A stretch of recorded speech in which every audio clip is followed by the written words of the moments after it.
Welcome back to the Dean Obeidallah Show. Joining us right now, our friend Glenn Kirschner. You know him as a former 30-year federal prosecutor, served in the U.S. Army in JAG Corps. He's got Justice Matters on Substack on YouTube, over 1 million people, and 100,000 plus on Substack at glennkirschner.substack.com. Sign up today; it's free. Glenn, good to see you, my friend. Dean, always great to see you. So I have a pre-approved list from the Republicans, what we're allowed to say about Charlie Kirk, and we can't insinuate anything because you get in trouble now. This is the America we live in. It's kind of remarkable to see this. But Glenn, wasn't it just 8 months ago that Donald Trump pardoned 1,500 people, including hundreds who brutally beat up police officers, and this Republican Party was fine with it? This is the biggest terrorist attack on domestic soil committed by domestic actors. It's not 9/11. And Donald Trump pardoned all of the domestic terrorists who attacked our Capitol for him. There is that.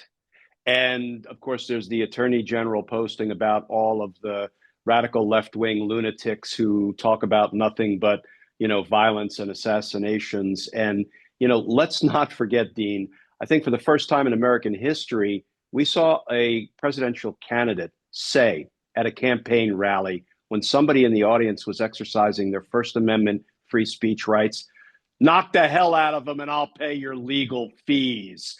That, Dean, is actually the kind of speech that is not protected by the First Amendment because, the Supreme Court has said hate speech is protected, right? You can say all day long, I hate you because of the color of your skin. I hate you because of your ethnicity. I hate you because of your orientation or because of who you love. And I hate your immigration status. That is actually First Amendment protected speech. What you can't do is say, knock the hell out of them and I'll pay your legal fees. Why? Because the test for whether something is First Amendment protected or not is if you say something that is intended to incite imminent violence and reasonably likely to incite imminent violence, it does not enjoy First Amendment protection. So what Donald Trump said as a presidential candidate could have been charged as communicating a threat.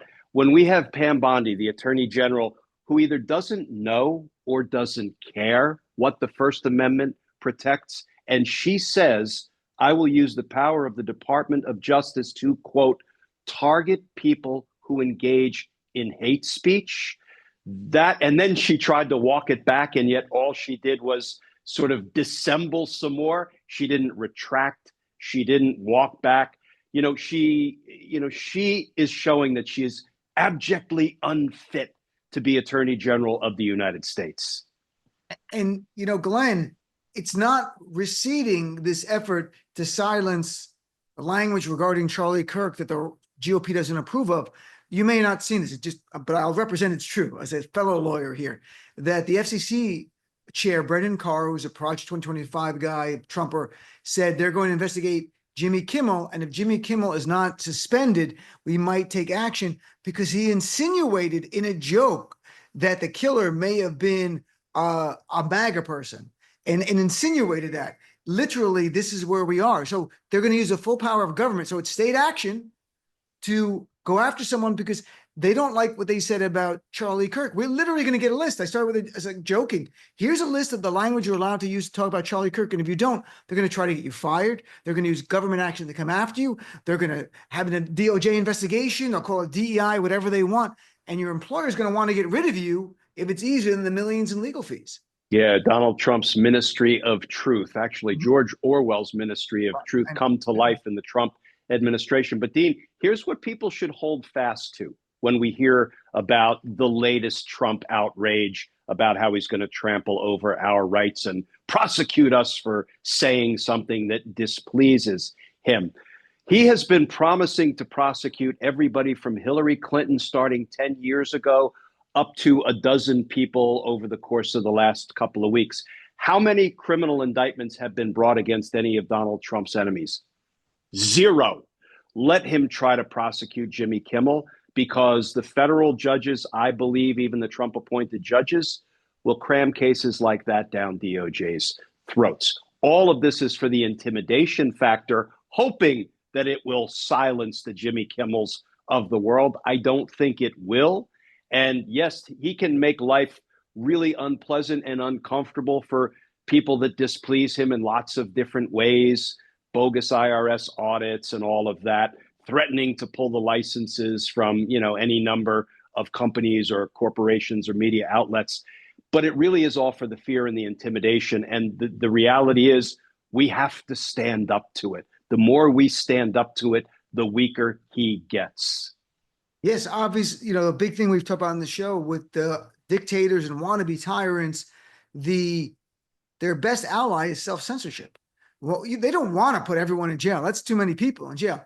Put a few in jail, prosecute a few people, and everyone else goes, you know what? It's just not worth it to say that. And that's when they're winning each time. So it's not just about Charlie Kirk, folks. This is a test balloon in terms of free speech.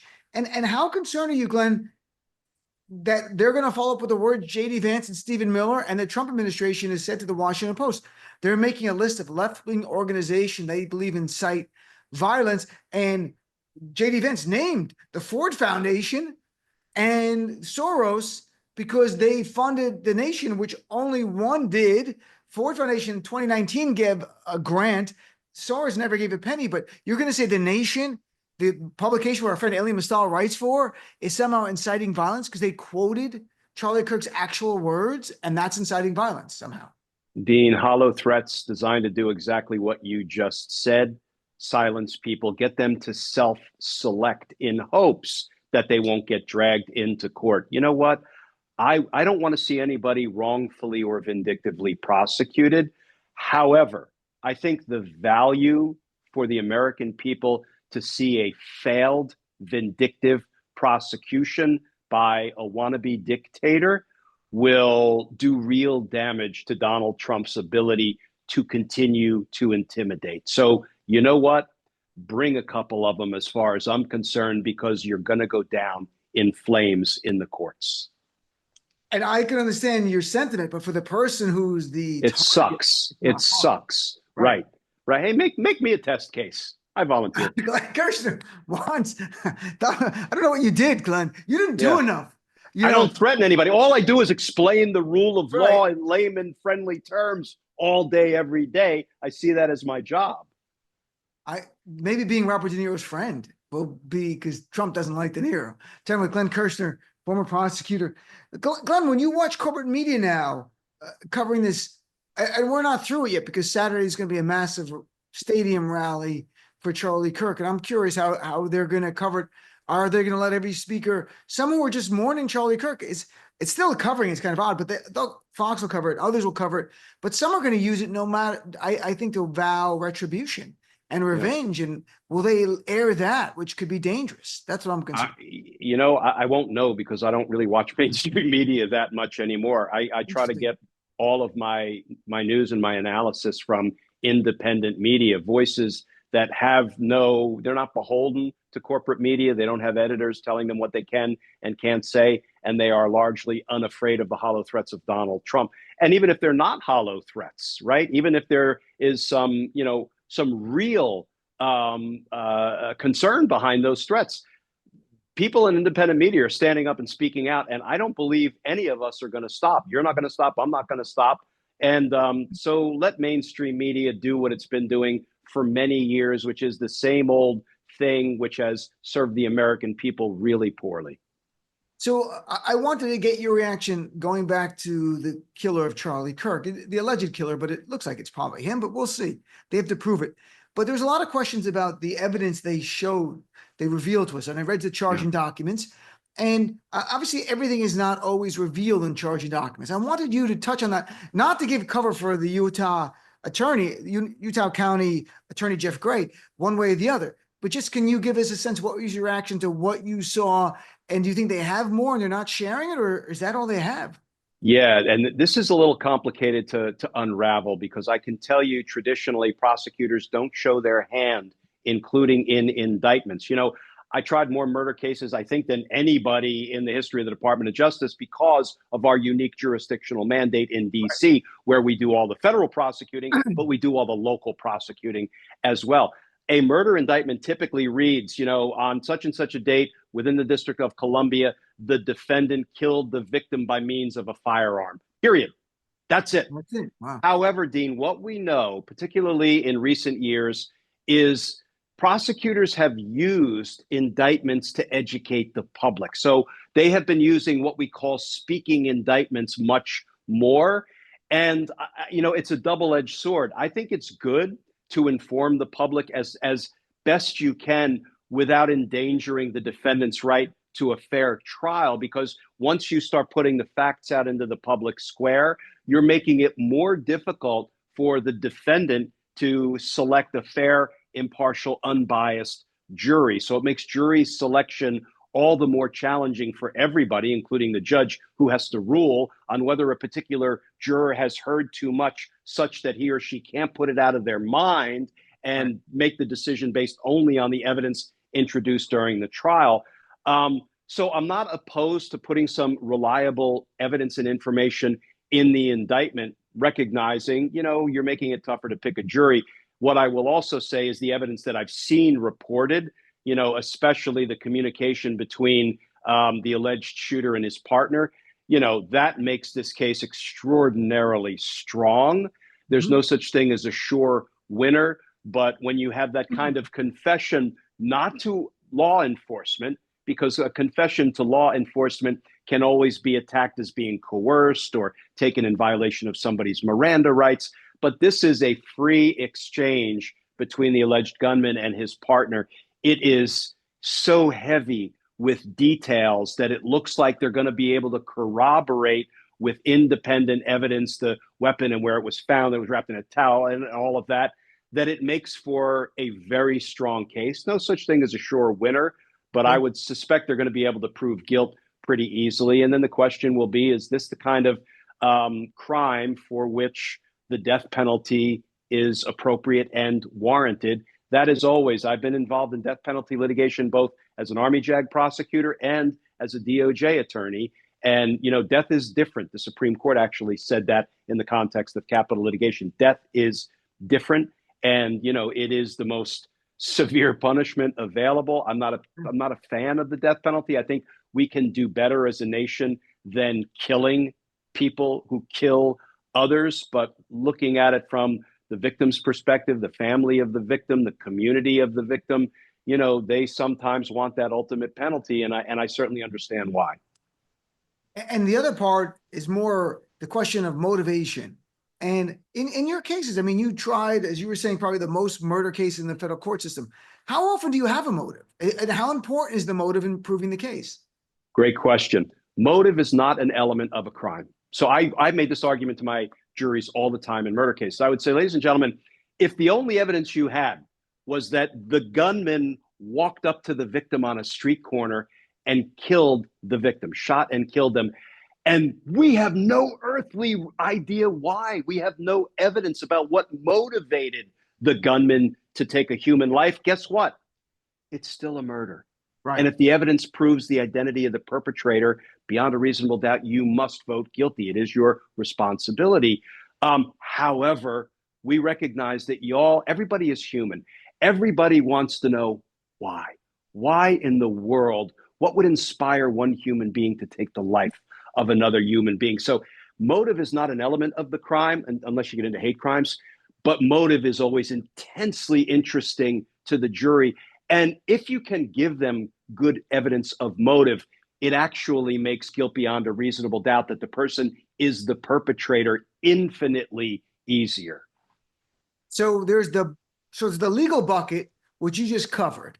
Then there's the political bucket, which I know you don't like to talk about politics, but the idea what we're seeing now, you see the left and the right and people saying he was this or he was that, whatever. I guess we'll find out more. Certainly his comments, assuming they're all true and they can be proven that he hated Charlie Kirk because Charlie spewed hate and all that, that helps us understand a little bit more of his motivation. What I find curious doesn't mean it's that things are not true as we're seeing it. Be such a true believer in his cause, he's not cooperating. He's not saying anything. A lot of times true believers, at least I should say in movies, but I'm going to ask you as someone who used to be a prosecutor, that they want everyone to know why they did it. I did it because X is that kind of person. I want everyone to know how bad he is, and I want to send a message, and I don't care. I'll go to jail the rest of my life for that. Is that just a movie thing? Do people not really do that? Yeah. The other thing I argued to damn near every jury in a violent crime, particularly a murder case, I'd say, ladies and gentlemen, murder doesn't make sense. Okay. It happens, but it rarely makes sense. Now, first of all, you're going to have facts in your case that don't fully support your theory or maybe point to another person potentially, even though you know you've got the right person on trial. And I would say, don't, you're going to think like a rational, law abiding human being. That's why you were selected for this jury. So don't try to make sense of the inexplicable because murder is inexplicable. All you need to do is focus on whether the evidence proves identity, proves guilt beyond a reasonable doubt. So, yes, we are forever looking at a particular violent crime. And Dean, we're trying to process it through our heads and make sense of it all. Doesn't make sense what this person did, regardless of the reason, his ideology. It doesn't make sense. And it doesn't, especially when he has no criminal record, no history of violence. He just said, okay, I hated Charlie Kirk. I hate what he was about, that kind of stuff. And he went from that to getting a gun, going on a roof and killing him in broad daylight in front of everyone. The most visible assassination you could have of the modern era. You're like, that's a huge jump. But you're right. As a rational actor, if you look at it, this makes no sense. In this guy's brain, it made all the sense in the world, obviously. And he also thought he was going to get away with it. When you read or hear the exchange between he and his partner, he's like, I think I'm good. I don't think they have any evidence. I think, Dean, everybody who commits a crime thinks they're going to get away with it. And about half of them do on the homicide front, believe it or not. We have more than 300,000 unsolved murders in the United States of America. Closure rates in murder cases generally hover at around 50%, even though you hear police reporting that the closure rates are much higher. That's because they get to add in all of the old closures from prior years into the present year closure rates. And I'm not criticizing police departments for doing that. You need to account for closures from years past. But everybody thinks they're going to get away with it. And I would say most people don't get away with it. Especially if you're a first-time person. And I mean, some people think they're too smart and they still get caught. But a guy who's like in his 20s, who had no run-ins with the law that we know of, thought you're going to outsmart them because you watched CSI or something, Law and Order. It's not going to work. But speaking of murder, Luigi Mangione, who obviously killed the guy from United Healthcare, Brian Thompson, this week on Tuesday, a judge dismissed the two top state charges, a first-degree murder and second-degree murder, which they said were terrorism charges. So can you help us make sense of what's going on? And people are like, what's going on there? Yeah, listen, there are still viable murder charges against this alleged gunman, and he'll go to trial on those charges. And based on the video and everything else we learned about the evidence in the case, it looks like he's very likely to be convicted. But this is what judges have to do every day. They have to look at the proffer of evidence, which is what we call it before the evidence is actually admitted during the trial. The parties will proffer the evidence, what they expect the evidence to show. And if the judge is not satisfied that the prosecution has enough evidence to meet an element of a charge, like bringing a terrorism charge in a murder case, then it is the judge's obligation to rule and say, you know what, you don't quite have it, but you can go to trial on the remaining counts, which obviously are all could put this guy in prison for the rest of his life in any event. So I will tell you, I don't want to turn it into a law school class, but that was often a really challenging decision when it came to things like hate crimes, Dean, because I, as a prosecutor, had a decision to make. I can prove, for example, just take a random crime of violence. I can prove somebody committed an aggravated assault, and I can prove it beyond a reasonable doubt. But if I decide to add to it a hate crime charge now, I have to prove beyond a reasonable doubt the motive of the aggravated assault, which is I hated somebody because of their ethnicity or their orientation or whatever. What have I done?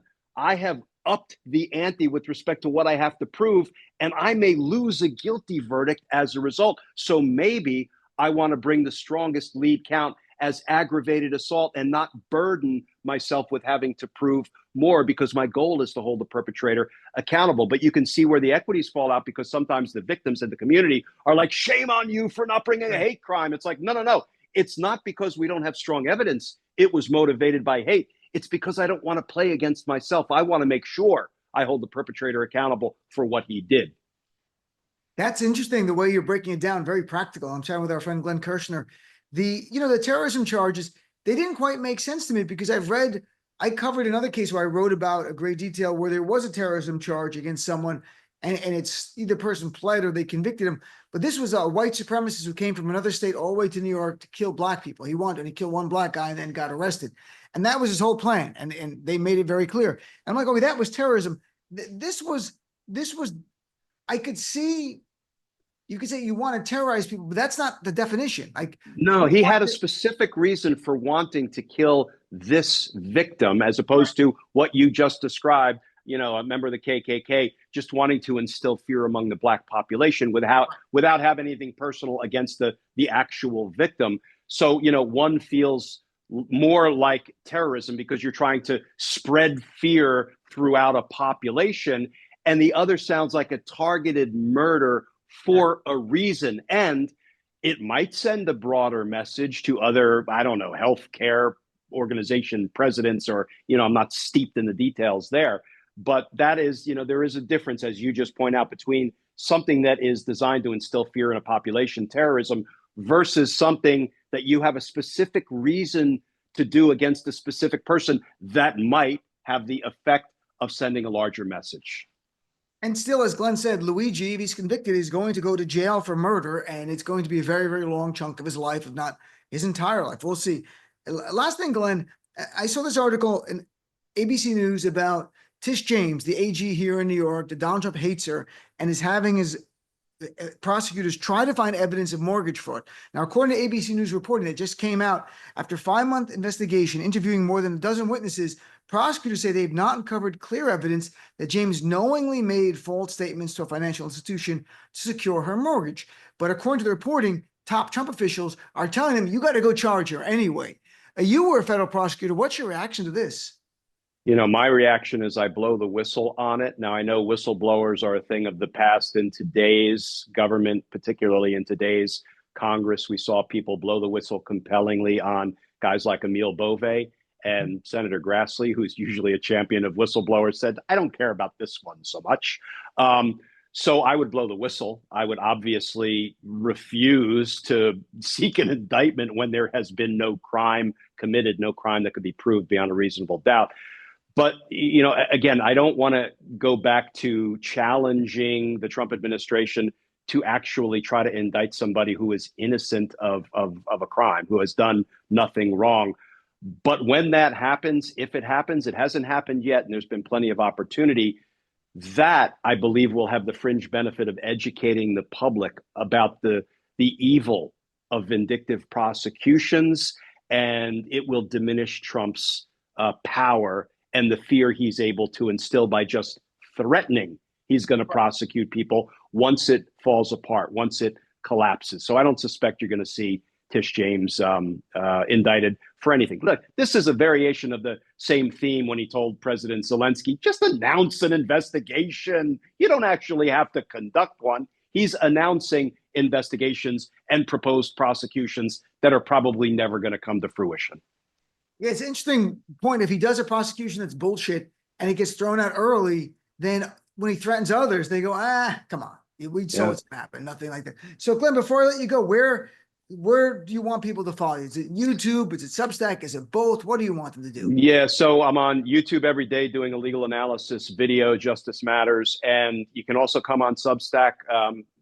Subscribe to me there. I don't put anything behind a paywall. You're welcome to support my work if you like, but you don't have to get my content. I go on live about 8:30 every night and do a little 20, 30 minutes on the legal issue of the day. We've got a whole community of people who sign on. I try to interact. And on Sunday nights, I have taken to doing Q&As. So during the day on Sunday, you can just shoot a question to me. I see what are the most frequently asked questions, and we get after it. So Substack is a great place right now for independent journalism.